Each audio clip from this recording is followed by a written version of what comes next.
بسم اللہ الرحمن الرحیم۔ سورۃ المزمل مکیہ۔ اس سورہ مبارکہ کی کل 20 آیات ہیں، جس میں سے 19 آیات ہم پڑھ چکے ہیں۔ آج آخری آیت نمبر 20 وہ پڑھیں گے۔ اللہ تبارک و تعالی ارشاد فرما رہے ہیں، ان ربک یعلم انک تقوم ادنی من ثلثی اللیل ونصفہ وثلثہ وطائفۃ من الذین معک واللہ یقدر اللیل والنہار علم ان لن تحصوہ فتاب علیکم فاقرؤوا ما تیسر من القرآن علم ان سیکون منکم مرضی وآخرون یضربون فی الارض یبتغون من فضل اللہ وآخرون یقاتلون فی سبیل اللہ فاقرؤوا ما تیسر منہ وَأَقِيمُوا الصَّلَاةَ وَآتُوا الزَّكَاةَ وَأَقْرِضُوا اللَّهَ قَرْضًا حَسَنًا وَمَا تُقَدِّمُوا لِأَنفُسِكُم مِّنْ خَيْرٍ تَجِدُوهُ عِندَ اللَّهِ هُوَ خَيْرًا وَأَعْظَمَ أَجْرًا وَاسْتَغْفِرُوا اللَّهَ ان اللہ غفور الرحیم۔ انا کا معنی بلا شبہ بے شک، ربا کا رب کا معنی رب ہے، کاف ضمیر ہے، اور رسول اللہ صلی اللہ علیہ وآلہ وسلم سے خطاب ہے۔ تیرا رب لفظی معنی بے شک یا بلا شبہ آپ کا رب، بطور ادب میں لفظ استعمال کر رہا ہوں۔ بلا شبہ آپ کا رب یعلم جانتا ہے، آپ کا رب جانتا ہے، انکا کہ آپ، انا کا معنی ویسے بے شک، کاف کا معنی آپ، تو جب ترجمے کے اندر آتا ہے تو اس کا معنی ہوتا ہے کہ آپ تقوم قیام کرتے ہیں، قام یقوم کھڑے ہونا، قیام کرنا، ادنا ادنا سے مراد قریب ہے، جیسے لفظ دنیا ہے اور اس کے مقابلہ میں آخرت ہے۔ آخرت یعنی بعد والی زندگی اور دنیا قریب کی زندگی، اس وجہ سے دنیاوی زندگی کو دنیا کہا گیا ہے۔ تو ادنا کا معنی قریب، من ثلثی اللیل، ثلثن ایک تہائی کو کہتے ہیں، اور ثلثی جو ہے یہ 2 تہائیوں کو کہتے ہیں۔ ایک تہائی کا مطلب یعنی ثلث تیسرا حصہ، کسی چیز کا تیسرا حصہ، اور ثلثی کا معنی 2 تہائیاں، یعنی 3 حصے کریں تو 2 حصے اس کے پیچھے 1 حصہ بچتا ہے۔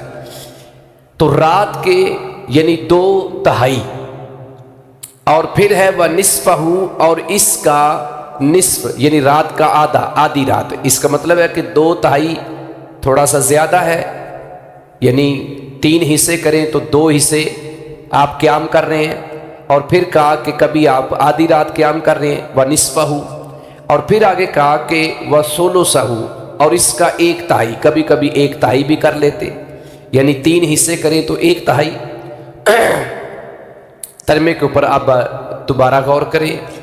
بلا شبہ آپ کا رب جانتا ہے کہ آپ رات کو 2 تہائی کے قریب قیام کرتے ہیں، 2 تہائی کے قریب قیام کرتے ہیں، اور پھر آگے فرمایا اور اس کا نصف اور اس کا 1 تہائی، یعنی 3 چیزیں نبی علیہ الصلوۃ والسلام کی یہاں بیان ہوئی ہیں قیام اللیل کے حوالے سے، کہ اللہ فرما رہے ہیں کہ اللہ اس بات کو جانتا ہے کہ آپ کا قیام کبھی 2/3 تک پہنچ جاتا ہے، اتنا لمبا قیام ہوتا ہے کہ سونے کے لیے 1/3 حصہ بچتا ہے، اور بعض اوقات آپ کا قیام نصف رات ہوتا ہے اور بعض اوقات 1/3 ہوتا ہے۔ وَطَائِفَةٌ مِّنَ الَّذِينَ مَعَكَ، اور ایک گروہ، ایک جماعت، طائفہ جماعت، من الذین ان لوگوں سے، لفظی معنی من معنی سے، مطلب ہے ان لوگوں کی، معک جو آپ کے ساتھ ہے، یعنی اہل ایمان۔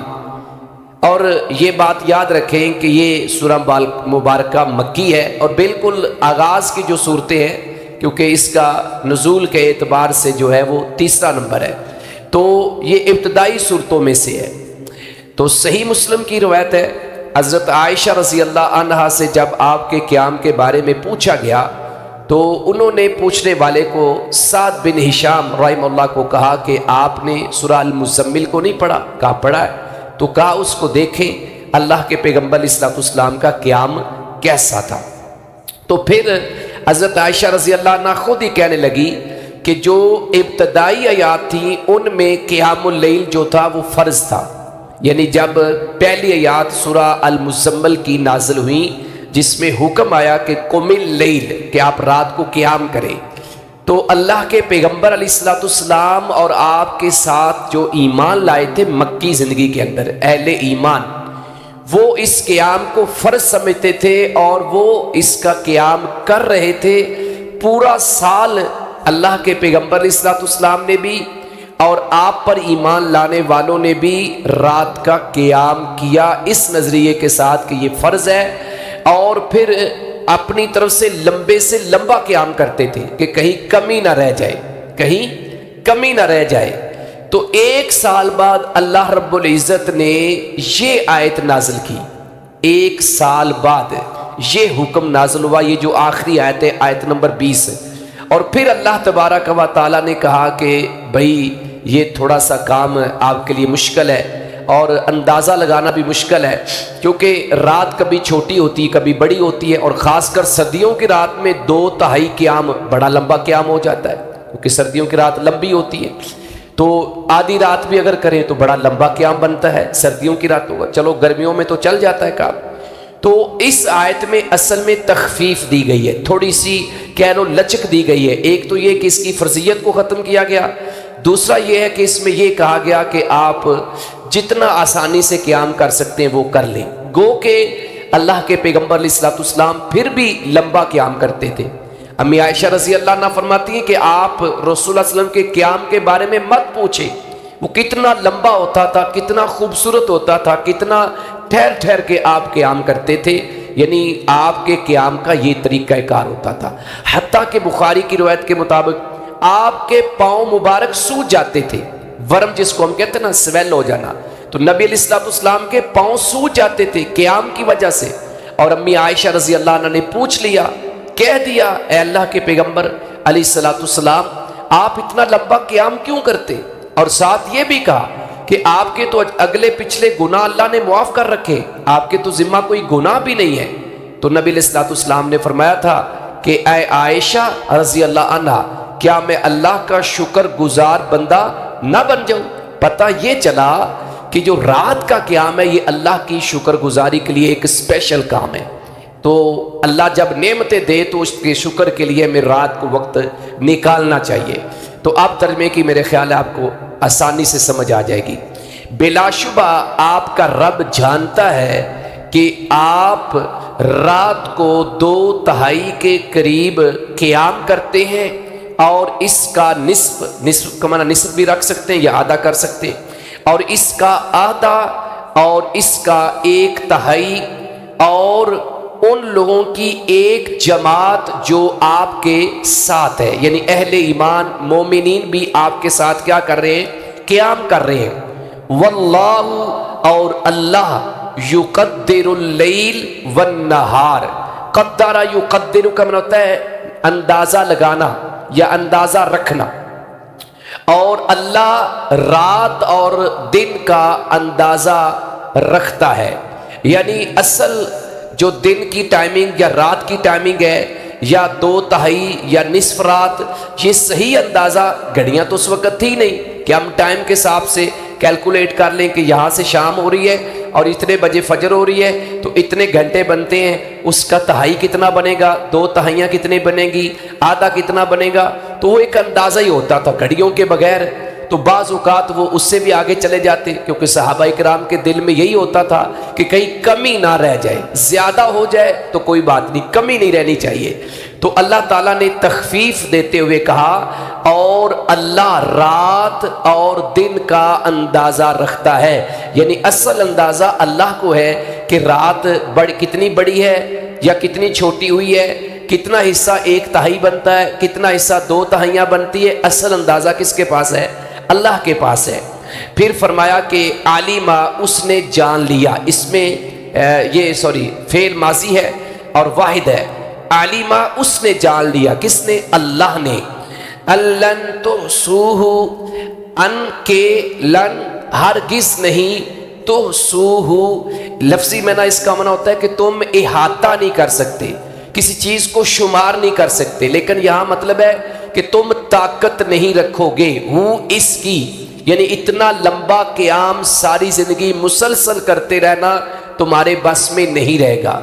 اب اندازہ کر لیں کہ اللہ کے پیغمبر علیہ الصلوۃ والسلام پلس اہل ایمان جو ایمان میں سب سے زیادہ چٹانوں سے بھی زیادہ مضبوط تھے، اللہ ان سے کہہ رہا ہے کہ تم اس کی طاقت نہیں رکھو گے کہ مسلسل پوری زندگی تم 2 تہائی یا آدھی رات قیام کرتے رہو، یہ تمہارے لیے ممکن نہیں ہے۔ البتہ بعد میں کچھ لوگ پیدا ہو گئے، بعد میں کچھ بابے پیدا ہو گئے جنہوں نے 40 سال عشاء کی وضو کے ساتھ فجر کی نماز پڑھی اور پوری رات وہ قیام کرتے رہے، پتہ نہیں وہ کہاں پیدا ہوئے، واللہ عالم۔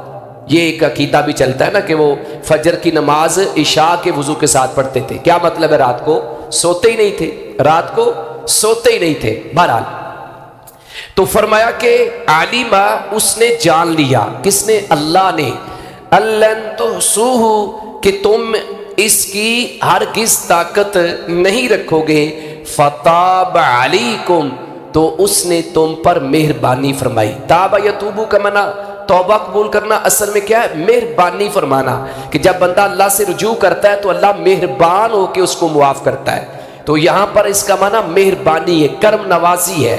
فتاب علیکم تو اس نے تم پر مہربانی فرمائی، یعنی تخفیف اب اللہ دینے لگے ہیں، اللہ اب تھوڑی سی لچک پیدا کرنے لگے ہیں۔ فرمایا فقرؤ پس تم پڑھو، فقرؤ پس تم پڑھو، ما جو تیسرا میسر ہو من القرآن قرآن سے۔ اچھا یہاں پر یہ ظاہری مطلب نہیں لینا، بلکہ اس کا پیچھے جو سیاق و سباق چل رہا ہے وہ ہے قیام اللیل، تو یہاں قرآن پڑھنے سے مراد قیام اللیل ہے کہ جتنا آسانی سے تم قیام اللیل کر سکتے ہو اتنا کر لو، پوری آدھی رات کا یا 2 تہائی کا اگر نہیں کر سکتے تو پابندی ختم، اب جتنا آسانی سے کر سکتے ہو اتنا کر لو۔ جیسے نماز کے ارکان ہے، سجدہ بھی ہے، رکوع بھی ہے، قیام بھی ہے، تو بعض دفعہ رکوع کو پوری نماز کہا گیا ہے، بعض دفعہ سجدے کو پوری نماز کہا گیا ہے، تو اس کا مطلب یہ نہیں کہ بندہ آئے اور صرف سجدہ کر کے چلا جائے اور وہ کہے گا میری فجر کی نماز ہو گئی ہے۔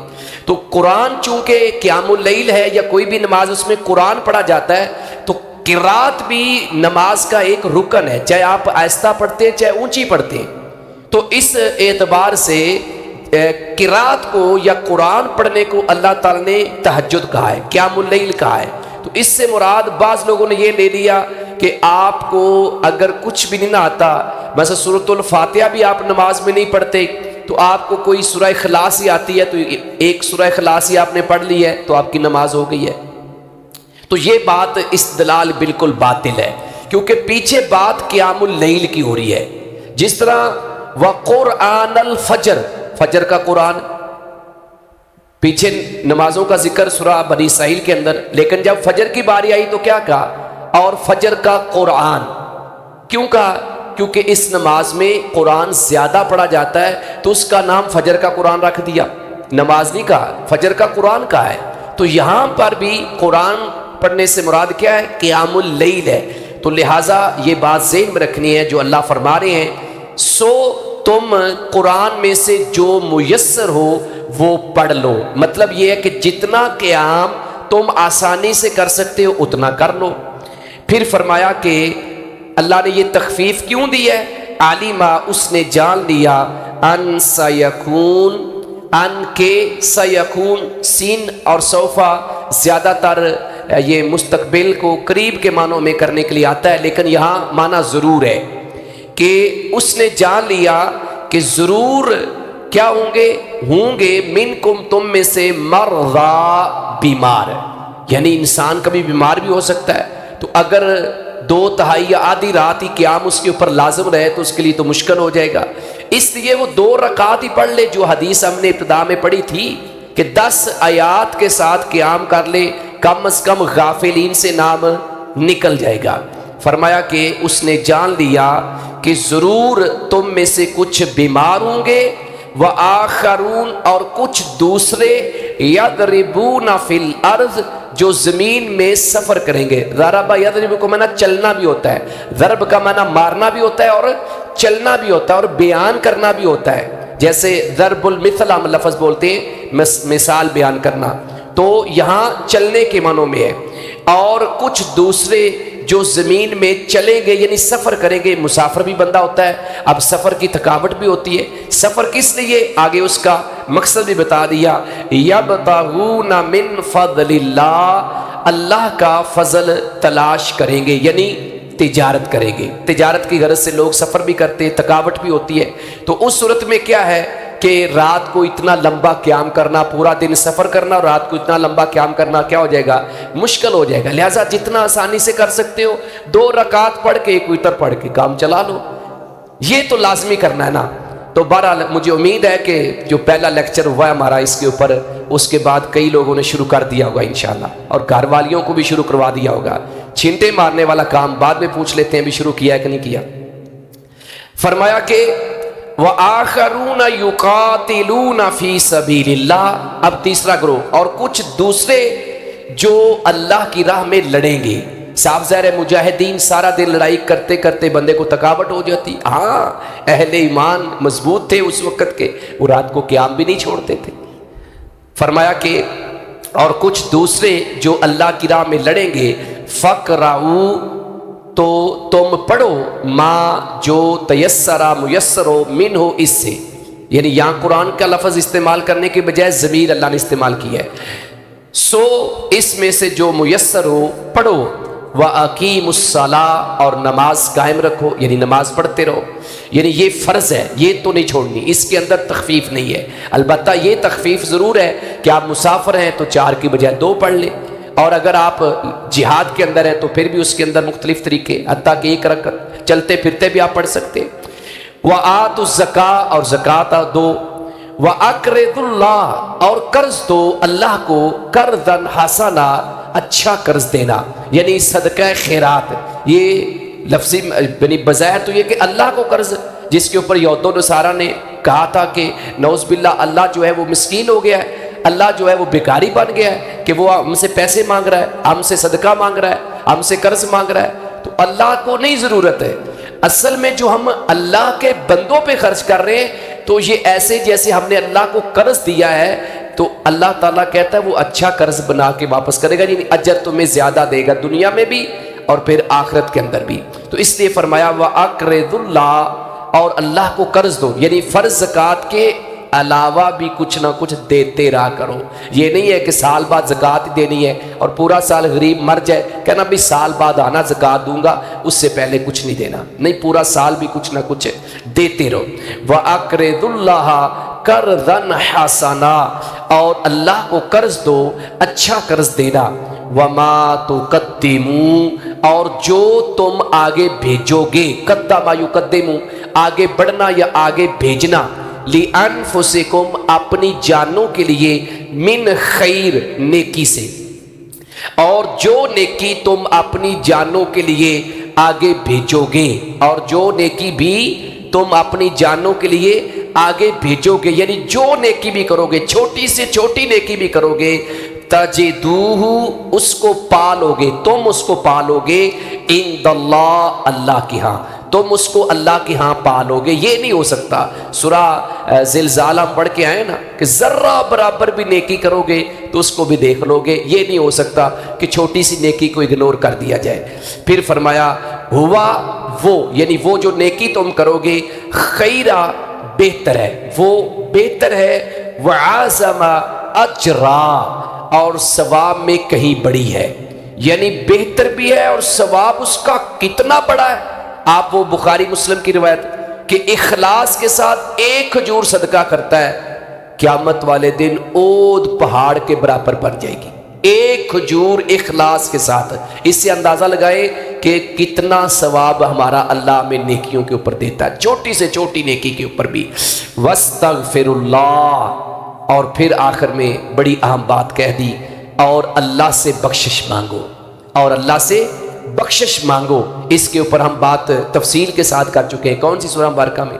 سورہ نوح میں علیہ السلام میں باقاعدہ اس کے اوپر پوری تفصیل سے بات ہوئی تھی۔ اور اللہ سے بخشش مانگو۔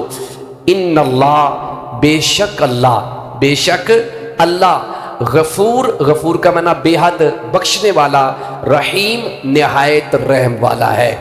بے شک اللہ بے حد بخشنے والا، نہایت رحم والا ہے۔ تو اس اللہ سے معافی مانگتے رہا کرو، اس سے بخشش مانگتے رہا کرو۔ اور اہل ایمان کی اللہ نے یہ خوبیاں بیان کی ہیں، صفات بیان کی ہیں سورہ زاریات کی آیت نمبر 17 اور 18 کے اندر، کہ وہ راتوں کو اپنا سونا کم کر دیتے ہیں، بیدار رہتے ہیں، قیام کرتے ہیں، اور پھر اسپیشل کہا کہ وہ سحری کے وقت اللہ سے استغفار کرتے ہیں۔ اور سورہ آل عمران کی آیت نمبر 17 میں بھی اللہ نے کہا ہے والمستغفرین بالاسحار، سحری کے وقت اللہ سے استغفار کرنے والے۔ یہ بڑا ہی کمال کا جس کو ہم کہتے ہیں نا گولڈن پیریڈ ہے، تو یہ اصل وہ گولڈن پیریڈ ہے کہ سحری کے وقت 2 رکعتیں پڑھنے، یار کتنا کو ٹائم لگ جاتا ہے، 15 منٹ پہلے اٹھ جائیں، 15 منٹ نہ لمبا اٹھے، 5-7 منٹ کی 2 رکعتیں پڑھیں اور اس کے بعد 5-7 منٹ دعا کریں، انشاءاللہ استغفار کریں کثرت سے۔ اللہ مجھے بھی توفیق دے، آپ کو بھی توفیق دے۔ تھوڑی سی ہمت کریں گے نا، تھوڑا حصہ ڈالیں گے، گھر والوں کو وہ حدیث سنائیں جو چھینٹے مارنے والی، اور کہتے رہیں، تو اس سے انشاءاللہ فائدہ ہوگا۔ تو آہستہ آہستہ جو ہے نا وہ معاملہ پگھلنا شروع ہو جاتا ہے، تھوڑی سی سختی، تھوڑی سی شدت آئے گی، لیکن انشاءاللہ معاملہ سیدھا ہوتا جائے گا۔ تو جتنا حصہ ڈالتے جائیں گے اتنا ہی فائدہ ہوگا۔ اکاؤنٹ کھلواتے جائیں، دوستوں کو، رشتہ داروں کو کہتے جائیں، بیٹوں کو، بیٹیوں کو، شادی شدہ ان کو بھی میسج کیا کریں، ان کو بھی کہا کریں کہ آج تہجد کے لیے تم نے اٹھنا ہے۔ تو جو تہجد کے لیے اٹھ جائے گا نا، فجر کی نماز ٹائم پر پڑھ لے گا نا، انشاءاللہ وہ باقی نمازیں انشاءاللہ وہ بھی پوری پڑے گا۔ اللہ عمل کی توفیق عطا فرمائے۔ اسی کے ساتھ ہماری سورہ مبارکہ مکمل ہوئی ہے۔ انشاءاللہ پرسوں یعنی کل تو جمعہ ہے، جمعرات کو انشاءاللہ ہم اگلی سورہ مبارکہ شروع کریں گے۔ وما توفیقی الا باللہ۔